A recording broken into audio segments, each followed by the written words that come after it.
I hope you all are doing well.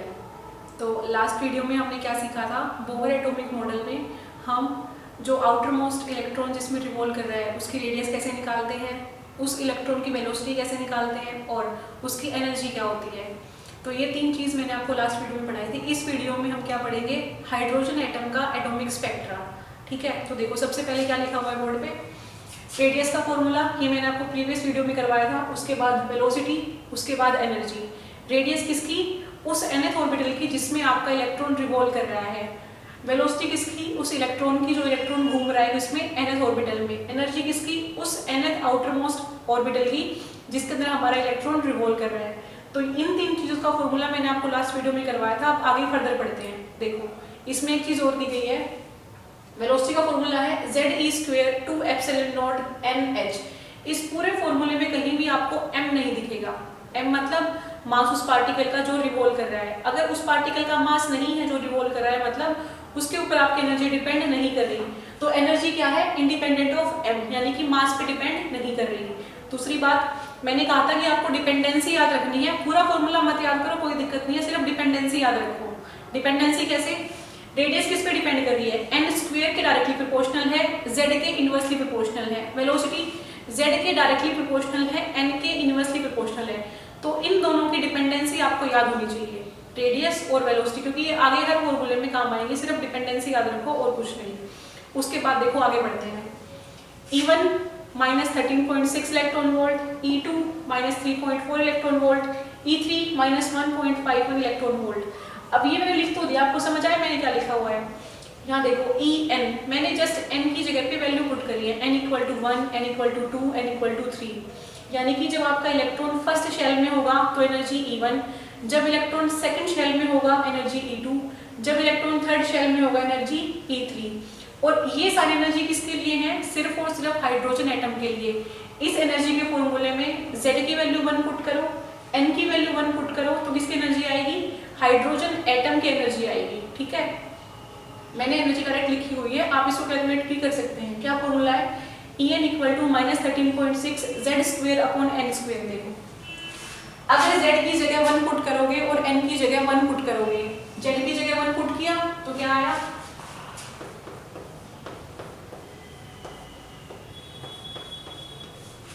n की जगह 1 put करो तो क्या एनर्जी आएगी, -13.6 इलेक्ट्रॉन वोल्ट। यानी कि पहली शेल की आपकी जो एनर्जी वो कितनी है, -13.6 इलेक्ट्रॉन वोल्ट। अगर आपको सेकंड शेल के लिए निकालना हो तो कैसे निकालेंगे, इसमें जस्ट आप क्या पुट करो, z की वैल्यू आपकी 1 ही रहेगी, n की वैल्यू चेंज हो जाएगी, तो क्या आएगा, -13.6 / 4, तो क्या एनर्जी आएगी, -3.4 इलेक्ट्रॉन वोल्ट। अगर आपको n की वैल्यू 3 के लिए निकालना हो, z की वैल्यू 1 आपकी फिक्स रहेगी, आपको जस्ट n को चेंज करना है, n की वैल्यू क्या हो जाएगी 3, -13.6 / 9, तो क्या एनर्जी आएगी, -1.51 इलेक्ट्रॉन वोल्ट। अब इसमें एक चीज नोटिस करो, क्या नोटिस करना है, अगर जैसे जैसे आपकी n की वैल्यू बढ़ती जा रही है वैसे वैसे एनर्जी की वैल्यू इंक्रीज होती जा रही है। जैसे जैसे n की वैल्यू बढ़ी वैसे वैसे आपकी एनर्जी की वैल्यू इंक्रीज हुई। कैसे, -13.6, -3.4, -1.51, एनर्जी नेगेटिव में इंक्रीज हो रही है। नेगेटिव में इंक्रीज मतलब -13.6 के बाद क्या आया, -3.4, तो ये वैल्यू ज्यादा है इससे, -1.51 बड़ा है इससे, -3.4 से। तो जैसे जैसे आप आउटर मोस्ट शेल का नंबर बढ़ाते जाएंगे, n = 1, 2, 3, 4 अप टू इंफिनिटी, वैसे वैसे आपकी एनर्जी की वैल्यू नेगेटिव से पॉजिटिव की तरफ जाती चली जाएगी। अगर वैल्यू नेगेटिव से पॉजिटिव में जा रही है, मैंने क्या बताया था, नेगेटिव एनर्जी बाउंडेड सिस्टम। अगर एनर्जी नेगेटिव से पॉजिटिव में कन्वर्ट हो रही है मतलब सिस्टम बाउंडेड से अनबाउंडेड स्टेट की तरफ जा रहा है। अगर बाउंडेड से अनबाउंडेड की तरफ जा रहा है मतलब इलेक्ट्रॉन जो है वो न्यूक्लियस के अफेक्ट से दूर होता जा रहा है, उसकी बाइंडिंग एनर्जी घट रही है।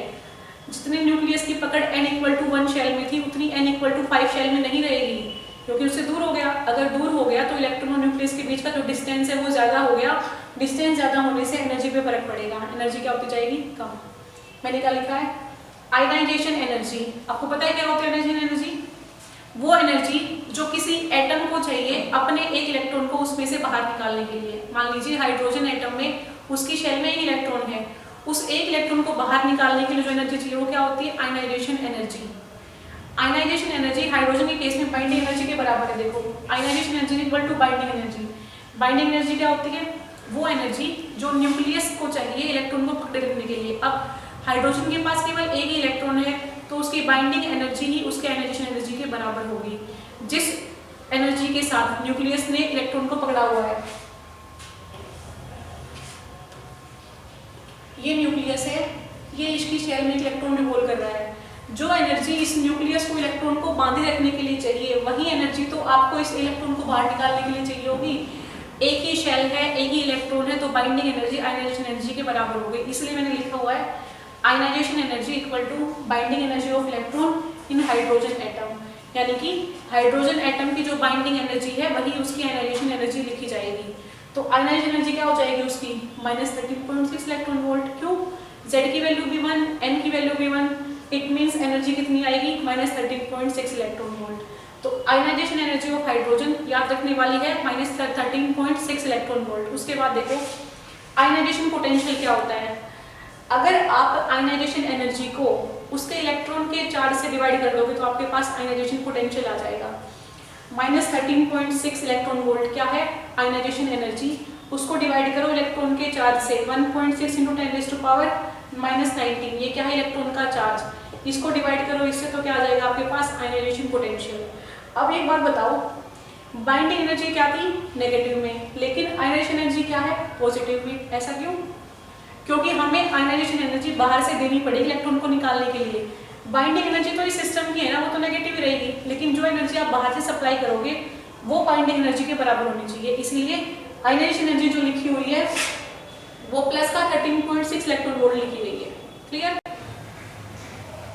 आयनाइजेशन पोटेंशियल पढ़ने के बाद बात करते हैं हाइड्रोजन एटम के स्पेक्ट्रा की। स्पेक्ट्रा क्या होता है?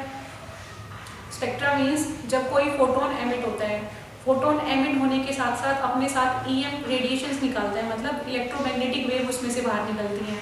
जब बहुत सारी वेव्स एक साथ या बहुत सारी रेडिएशंस एक साथ बाहर निकलती हैं तो वो एक स्पेक्ट्रा बनाती हैं। जैसे कि आपके पास हाइड्रोजन एटम है, हाइड्रोजन एटम का स्पेक्ट्रा कैसे बनेगा? आप हाइड्रोजन लैंप ले लीजिए, जब हाइड्रोजन लैंप में से आप करंट पास करेंगे तो इलेक्ट्रॉन्स क्या होंगे? एक्साइट। इलेक्ट्रॉन्स लोअर लेवल में से हायर लेवल में जाएंगे और जब उस हाई लेवल में से लो लेवल में डीएक्साइट होके आएंगे तो वो EM रेडिएशंस को वाइब्रेट करेंगे, मतलब उसमें से इलेक्ट्रोमैग्नेटिक वेव्स बाहर निकलेंगी, फोटॉन्स बाहर निकलेंगे। वो फोटोन जो बाहर निकलते हैं वही स्पेक्ट्रा बनाते हैं और इसी स्पेक्ट्रा को बोलते हैं हाइड्रोजन एटम का स्पेक्ट्रा। यानी कि जब हाइड्रोजन एटम में से इलेक्ट्रॉन की डीएक्साइट होने की वजह से फोटॉन्स बाहर निकले, उन फोटॉन्स की वजह से जो स्पेक्ट्रम बनता है उसको बोलते हैं हाइड्रोजन एटम का स्पेक्ट्रा। मेरे पीछे बोर्ड पे जो स्पेक्ट्रा बनाया हुआ है वो हाइड्रोजन एटम का स्पेक्ट्रा है। अब समझते हैं उस स्पेक्ट्रा को। ये देखो n = 1, n = 2, n = 3, n = 4, n = infinity। यानी कि सबसे पहले जो नीचे वाली स्टेज है वहां से शुरू करके मैंने n को इनफाइनाइट तक मान लिया। एक होता है एमिशन स्पेक्ट्रा, एक होता है एब्जॉर्प्शन स्पेक्ट्रा। एमिशन स्पेक्ट्रा जब इलेक्ट्रॉन बाहर वाली शेल से अंदर वाली शेल में आए तो फोटोन को एमिट करता है तो बनाता है एमिशन स्पेक्ट्रा। और जब इलेक्ट्रॉन अंदर वाली शेल में से एक्साइट होकर बाहर वाली शेल में जाए तो वो एनर्जी एब्जॉर्ब करता है, तब बनाता है एब्जॉर्प्शन स्पेक्ट्रा। हम यहाँ पे पढ़ रहे हैं एमिशन स्पेक्ट्रा। ठीक है, n = 1 है मेरे पास। इलेक्ट्रॉन हमेशा कोशिश करता है कि वो लोअर वाली शेल में रहे, अपर वाली शेल में इलेक्ट्रॉन कभी नहीं रहता, थोड़े टाइम के लिए रहेगा फिर वापस क्या जाएगा नीचे वाली स्टेज में। n = 1 में अगर इलेक्ट्रॉन रह रहा है मेरे पास तो किस में है? वो सबसे लोअर शेल में है। और n = infinity में है, मतलब सबसे बाहर वाली शेल में है। अगर n = 2 से लेके n = 1 में आ रहा है, n = 3 से लेके n = 1 में आ रहा है, n = 4 से लेके n = 1 में आ रहा है, तो हमेशा एमिशन स्पेक्ट्रा ही देगा। लेकिन जब लोअर शेल से बाहर वाली शेल में जाएगा तो क्या देगा? Absorption spectra. हम यहाँ पे एमिशन स्पेक्ट्रा ऑफ हाइड्रोजन पढ़ रहे हैं। इसके अंदर आपको 5 स्पेक्ट्रा पढ़ने हैं। कौन से? Lyman series, Balmer series, Paschen, Brackett and Pfund. सबसे पहले हम बात करेंगे लाइमन सीरीज की। स्पेक्ट्रा में लाइमन सीरीज कैसे ऑब्टेन होती है? आपको एक बात हमेशा ध्यान रखनी है, फाइनल जो रहेगा वो हमेशा n = 1 फिक्स रहेगा और इनिशियल कुछ भी हो सकता है, यानी कि इलेक्ट्रॉन किसी भी शेल में से n = 1 शेल में आ सकता है। फाइनल ध्यान रखो कि फाइनल जो रहेगा वो n = 1 रहेगा, इनिशियल किसी से भी n = 1 स्टेज में आ सकता है। सबसे पहले पढ़ते हैं लाइमन सीरीज। लाइमन सीरीज में क्या है? अगर आपका इलेक्ट्रॉन n = 2 से n = 3, n equal to 4 n equal to 5 से n इक्वल टू 1 में आ रहा है, second third fourth fifth up to infinity shell में से अगर lower most n equal to 1 shell में आ रहा है तो वो लाइमन सीरीज देगा। यहाँ पे लिखा हुआ है, पहली एरो देखो क्या बता रही है कि 2 से लेके 1 में आ रहा है, दूसरी एरो 3 से 1 में आ रहा है, तीसरी एरो 4 से 1 में, चौथी एरो 5th से 1 में और सबसे लास्ट में इंफिनिटी से 1 में। तो हर ट्रांजिशन में जब भी आपकी फोटोन बाहर निकलेगा तो कोई ना कोई रेडिएशन एमिट करेगा और क्या देगा, लाइमन स्पेक्ट्रा यानी कि लाइमन सीरीज उसमें से देगा। लाइमन सीरीज समझ में आई? एक कंडीशन लिखी हुई यहाँ पे सीरीज लिमिट। सीरीज लिमिट किसको बोलते हैं? जब n इक्वल टू इंफिनिटी में से इलेक्ट्रॉन n इक्वल टू 1 में आ जाएगा तो क्या देगा, सीरीज लिमिट, यानी कि मैक्सिमम एनर्जी उस टाइम निकलेगी जब n इक्वल टू इंफिनिटी से n इक्वल टू 1 में आ रहा है, क्योंकि एनर्जी का डिफरेंस कितना ज्यादा है। एक बात और नोट करिए आप डायग्राम में, n इक्वल टू 1 से n इक्वल टू 2 में कितना गैप है, बहुत ज्यादा। गैप कम होता गया, उससे कम उससे कम, जैसे जैसे आपके नंबर ऑफ शेल्स बढ़ते जा रहे हैं वैसे एनर्जी की वैल्यू बढ़ रही है। पहले कितनी एनर्जी थी, -13.6 इलेक्ट्रॉन वोल्ट, फिर -3.4 इलेक्ट्रॉन वोल्ट, फिर -1.5 इलेक्ट्रॉन वोल्ट। एनर्जी की वैल्यू बढ़ती जा रही है लेकिन एनर्जी का गैप कम होता जा रहा है। 13.6 में से आप 3.4 माइनस करिए, कितना गैप आ रहा है, 10.2 इलेक्ट्रॉन वोल्ट का। ये जो गैप है ये कितना है, 10.2 इलेक्ट्रॉन वोल्ट का। इस गैप को देखो कितना गैप है, 3.4 में से आप 1.51 माइनस करिए, कितना गैप आएगा,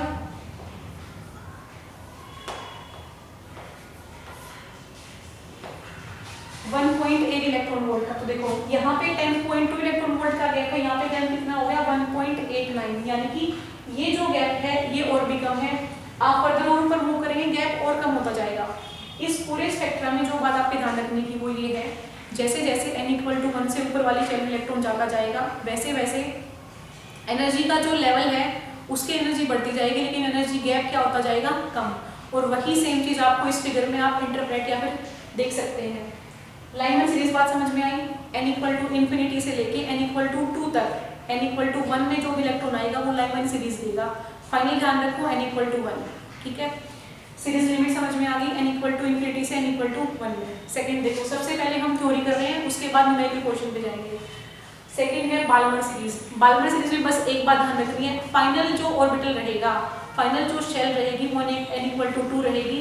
उससे ऊपर वाली कोई भी शेल हो n equal to 3, 4, 5 up to infinity, किसी से भी इलेक्ट्रॉन आ सकता है किसमें, n इक्वल टू 2 में। n इक्वल टू 2 में इलेक्ट्रॉन आ रहा है, n इक्वल टू 3 से 4 से 5 अप टू इंफिनिटी से। लाइमन में final n equal to 1, Balmer में n इक्वल टू 2। उसके बाद बात करते हैं पार्शियल की। पार्शियल में देखो फाइनल क्या है, n इक्वल टू 3, कहाँ से आ रहा है, 4, 5 अप टू इंफिनिटी से। आपको लाइमर, बाल्मर, पार्शियल, ब्रैकेट, पीफंड 5 सीरीज में कुछ भी ध्यान नहीं रखना, सिर्फ एक बात ध्यान रखो, जो फाइनल रहेगा वो कहाँ से होगा, n इक्वल टू 1, 2, 3, 4, 5। और ये 5 की सीरीज किस में निकलती है, हाइड्रोजन एटम के स्पेक्ट्रा में। लाइमन में n equal to 1 final, Balmer में n इक्वल टू 2 फाइनल, पार्शियल में n equal to 3 final, Brackett में n equal to 4 final, Pfund में n equal to 5 final. Initial stage जो हो सकती है वो इंफिनिटी से लेके उससे आउटर मोस्ट शेल की कुछ भी हो सकती है। तो आपको हाइड्रोजन एटम का स्पेक्ट्रा आई थिंक तो ग्राफ से समझ में आ गया होगा। अब इसकी थ्योरी देखते हैं कि थ्योरी कैसे है।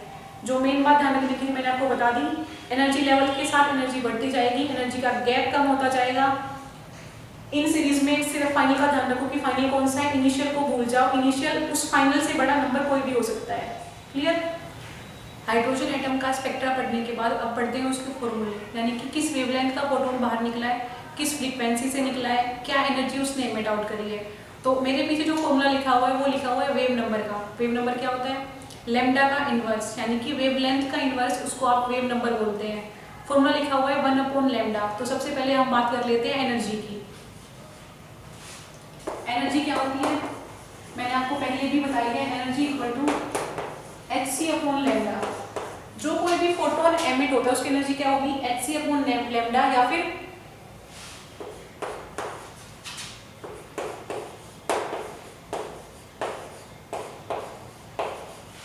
ये हमारे पास जनरल फॉर्मूला लिख रहा था किसका, हाइड्रोजन एटम में जो इलेक्ट्रॉन घूम रहा है ये उसके एनर्जी का जनरल फॉर्मूला था मेरे पास।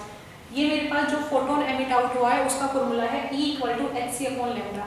इन दोनों फॉर्मूले को ही मैंने ऊपर कंबाइन करके लिखा है। देखो मैंने क्या लिखा है 1/λ। 1/λ अगर आप लोगे तो Hc क्या आ जाएगा एनर्जी के नीचे।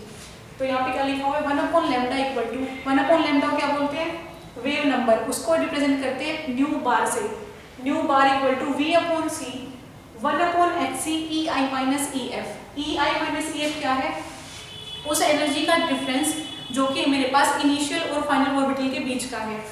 अब मैंने E final minus E initial क्यों नहीं लिखा, क्योंकि एनर्जी तो दोनों का डिफरेंस होगा ना, फाइनल से इनिशियल का डिफरेंस लिखना है। लेकिन देखो EI माइनस EF लिखा हुआ है, ऐसा क्यों? क्योंकि मैंने जो बाहर का नेगेटिव साइन था उसको हटा दिया। अगर बाहर का नेगेटिव साइन आप अंदर ले आएंगे तो EF माइनस EI की जगह क्या हो जाएगा EI minus EF। 1/λ equal to nu bar equal to nu by C 1/hc EI minus EF। यहाँ पे देखो ये एनर्जी थी -13.6 Z²/n²। माइनस का साइन हटा दीजिए, I पीछे आ जाएगा, F आगे आ जाएगा। 13.6 Z²/hc 1/nf² माइनस 1/ni²। कुछ भी नहीं करना, सिर्फ hc/λ को और इस एनर्जी को इक्वेट करना है। n की जगह क्या आ गया nf माइनस ni, क्योंकि ये सिंपल एक ऑर्बिटल की एनर्जी नहीं है, दो ऑर्बिटल की एनर्जी का डिफरेंस है। एनर्जी का डिफरेंस है तो इन ऑर्बिटल तो डिफरेंस आएगा nf माइनस ni। नेक्स्ट देखो 1/λ इक्वल टू 13.6 Z²/hc। ये टर्म एज इट इज लिखी हुई है 13.6 Z²/hc। लाइमन सीरीज में मैंने क्या बताया था, अगर n इक्वल टू 1 क्या है फाइनल, तो बाहर चाहे कुछ भी हो, इनिशियल में कोई भी हो सकता है 2 से लेके इन्फिनिटी तक, फाइनल हमेशा क्या रहेगा 1। तो ये चीज फिक्स है। Lyman, Balmer, Paschen, Brackett, Pfund, हर सीरीज में सिर्फ NF याद रखो, बाकी कुछ याद नहीं रखना। लाइमन सीरीज में NF इक्वल टू 1 फिक्स कर दो। NF इक्वल टू 1 आपने फिक्स कर दिया तो क्या आ गया 1 माइनस 1/ni²। अब इस I की जगह पे कुछ भी हो सकता है 2, 3, 4, 5, 6 कुछ भी। क्वेश्चन में आपको ऐसे मिलेगा Ni की वैल्यू 2 है या फिर Ni की वैल्यू 5 है, उसके हिसाब से आपको एनर्जी निकालनी आनी चाहिए। NF को ध्यान रखो माइंड में, NF इक्वल टू 1 फिक्स रहेगा। 1/λ equal to 13.6 Z²/hc 1 minus 1/ni²। NF को आपने 1 क्या कर दिया फिक्स। लाइमन में 1 फिक्स, बाल्मर में 2 फिक्स, पास्चन में 3 फिक्स, पीफंड में 5 fix. 1/λ equal to R∞ Z², 1 minus 1/ni²। इस पूरी टर्म्स में से मैंने क्या किया, Z² जो मेरे पास क्या है वेरिएबल है उसको अलग कर दिया, जो कांस्टेंट है उसकी जगह मैंने R∞ पुट कर दिया। H की वैल्यू फिक्स है, C की वैल्यू फिक्स है, 13.6 हमेशा फिक्स रहेगा। इस टर्म को मिला के मैंने क्या लिख दिया R∞। R∞ क्या है रिडबर्ग कांस्टेंट, ये कांस्टेंट की वैल्यू है और ये किस टाइम पे है जब न्यूक्लियस का मास इनफाइनाइटली हैवी है इलेक्ट्रॉन के मास के कंपैरिजन में। क्या लिखा हुआ है R इनफाइनाइट, मतलब रिडबर्ग कांस्टेंट की वो वैल्यू जब हमारा न्यूक्लियस इनफाइनाइटली हैवी है इलेक्ट्रॉन के कोरस्पोंडेंस। इस R∞ को आप अगली वीडियो में म्यू से चेंज करेंगे, R म्यू हो जाएगा। म्यू क्या है रिड्यूस्ड मास, जब न्यूक्लियस का मास इलेक्ट्रॉन के मास के कंपेरेबल हो जाता है तो R∞ कामयाब नहीं होता, उसकी जगह आप रिड्यूस्ड मास लेके आते हैं, उसमें रिडबर्ग कांस्टेंट रिड्यूस्ड मास के बराबर हो जाएगा। R∞ equal to Rydberg constant equal to me4/8 CH3। ये जो फॉर्मूला लिखा हुआ है 13.6/hc, यही वैल्यू है इसकी, ठीक है। रिडबर्ग कांस्टेंट की वैल्यू क्या होती है,